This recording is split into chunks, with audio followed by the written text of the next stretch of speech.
સ્વાગત છે આપની યુટ્યુબ ચેનલ ઘરનું ખાવાનું। તો મિત્રો આજે આપણે બનાવીશું પાટોડી। તો એની માટે આપણે એક બાઉલ ચણાનો લોટ લીધો છે, તેની સામે 1 બાઉલ છાશ લીધેલી છે અને 5 થી 7 તીખી મરચી અને એક આદુનો કટકાની પેસ્ટ બનાવી દીધી છે આપણે। તો હવે આપણે ચણાનો લોટ અને છાશને મિક્સ કરીશું। एक मोटा वासण में लईने मिक्स करीशुं जेथी आपने मिक्स करता फावे।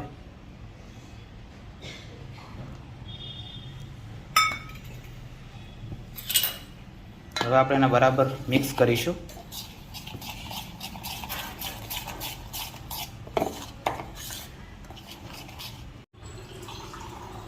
मित्रों हवे आपणे आमां थोडुं पाणी एड करीशुं।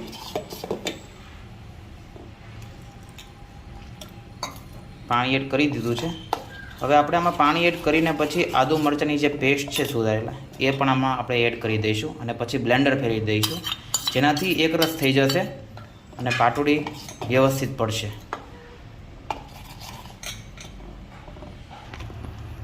મિત્રો હવે આપણે બ્લેન્ડર ફેરવીશું।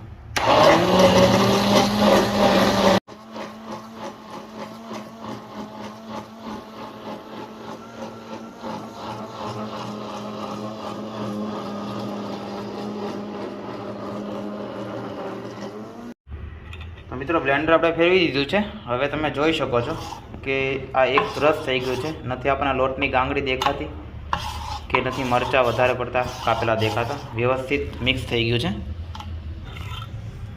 मित्रों तमने थोड़ी थिकनेस ओછી लागे तो एमां चणानो लोट एड करी देवानो।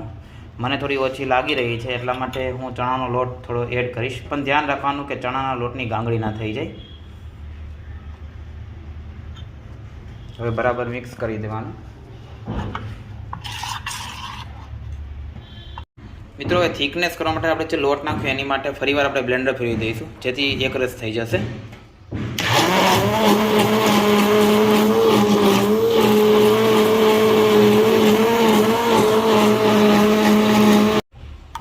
મિત્રો थिकनेस તમે જોઈ શકો છો, આટલી थिकनेस રાખવાની છે આપણે।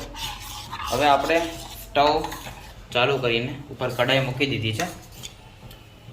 હવે જે આપણું રાબડું છે એને આપણે કડાઈમાં નાખી દઈશું।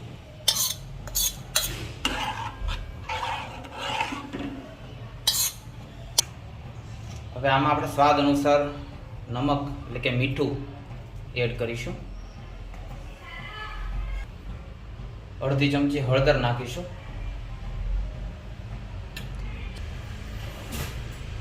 हळदर तमे थोड़ी वधारे नाखी शको छो मित्रों, पण अर्धी चमची इनफ छे। हवे आपणे बराबर मिक्स करीशुं।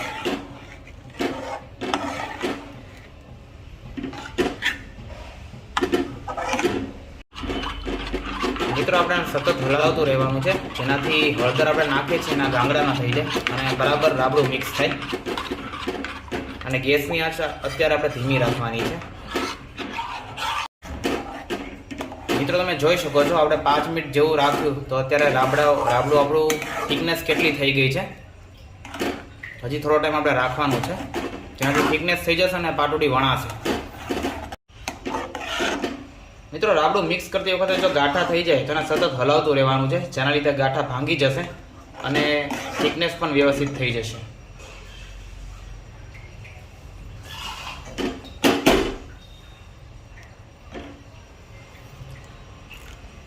ગાંઠા વધારે લાગે તો થોડું પાણી એડ કરતું જવાનું અને મિક્સ કરતું જવાનું। તો મિત્રો આપણો રાબડું તૈયાર છે। હવે તમે એની થિકનેસ જોઈ શકો છો કે કેટલી થિકનેસ છે, બરાબર છે। હવે આપણે ગેસ બંધ કરી દઈશું અને એક બાજુ આપણે નીચે તેલ પાથરી દીધું હતું જેની ઉપર આપણે પાથરી દઈશું।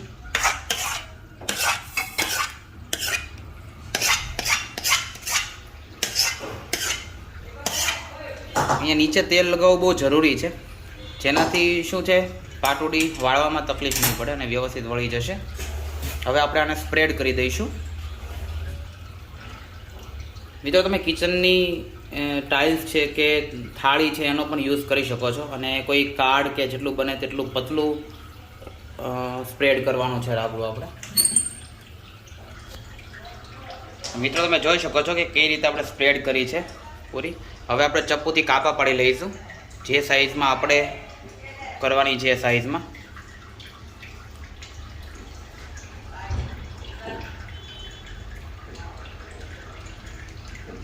મિત્રો આવી રીતે ખાલી લાઈનો પાડી દેવાની છે પતલી પતલી, એટલે એ સાઈઝની પાટોડી પછી વળી લેવાની છે.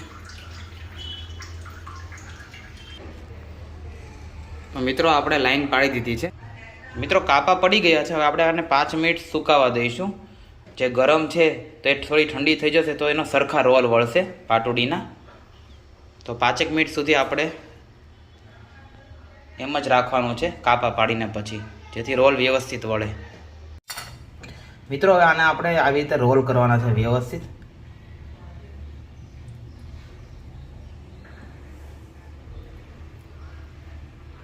અને આપણે એક જગ્યા મૂકી દેવાની છે.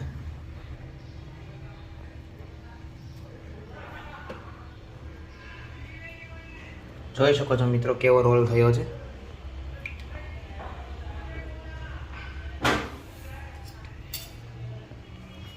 તો મિત્રો આપણે પાટોડી વાળી દીધી છે. તમે જોઈ શકો છો કઈ રીતે વાળી છે અને સરસ મજાના રોલ થયેલા છે. હવે આપણે એનો ઉપર જે વઘાર આપણે નાખવાનો છે એ બનાવીશું.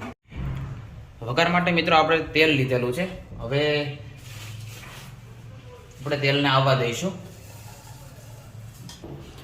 મિત્રો તેલ આવે ત્યાં સુધીમાં તમારે મીઠા લીમડાના પાન અને 2 નાની મરચી સાઈડમાં રાખવાની છે અને થોડા તલ રાખવાના હતા જે આપણે વઘારમાં નાખીશું. મિત્રો તેલ આવી ગયું છે. હવે આપણે એમાં રાઈ નાખીશું 1 ચમચી. રાઈ પૂરેપૂરી કકડી જાય પછી આપણે લીમડાના પાન અને મરચાં નાખવાના છે.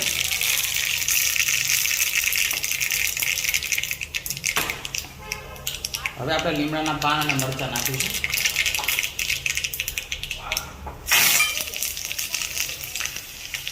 અને સાથે તલ પણ નાખી દઈશું આપણે. મિત્રો આપણે ગેસની ફ્લેમ બંધ કરી દઈશું. તમે જોઈ શકો છો કે કમ્પ્લીટ વઘાર આપણો થઈ ગયો છે. હવે આપણે એ વઘારને આપણે પાટોડી ઉપર નાખી દઈશું.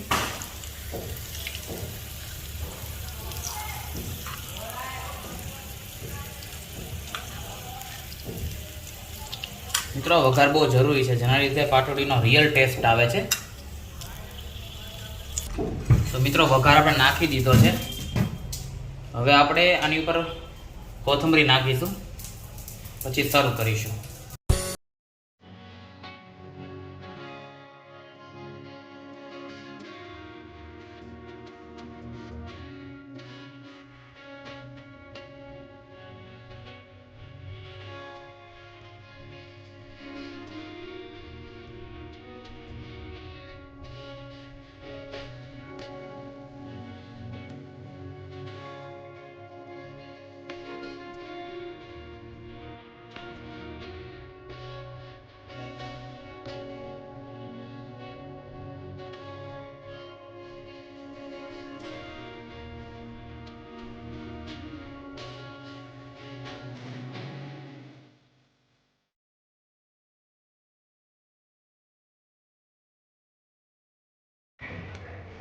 તો મિત્રો રેડી છે આપણી પાટોડી. હવે આપણે સર્વ કરીશું એને. તો મિત્રો તમે પણ પાટોડી બનાવો અને અમને કોમેન્ટ્સ બોક્સમાં જરૂરથી જણાવો કે તમને કેવી લાગી. મિત્રો જો તમે સ્પાઇસી ખાતા હો તો મરચીનો યુઝ વધારે કરજો અને રિયલ ટેસ્ટ ખરેખર સ્પાઇસીમાં વધારે આવશે. જેટલું તીખું હશે એટલી વધારે મજા આવશે ખાવાની. તો લાઈક કરો, શેર કરો અને સબસ્ક્રાઈબ કરો. જય સચ્ચિદાનંદ.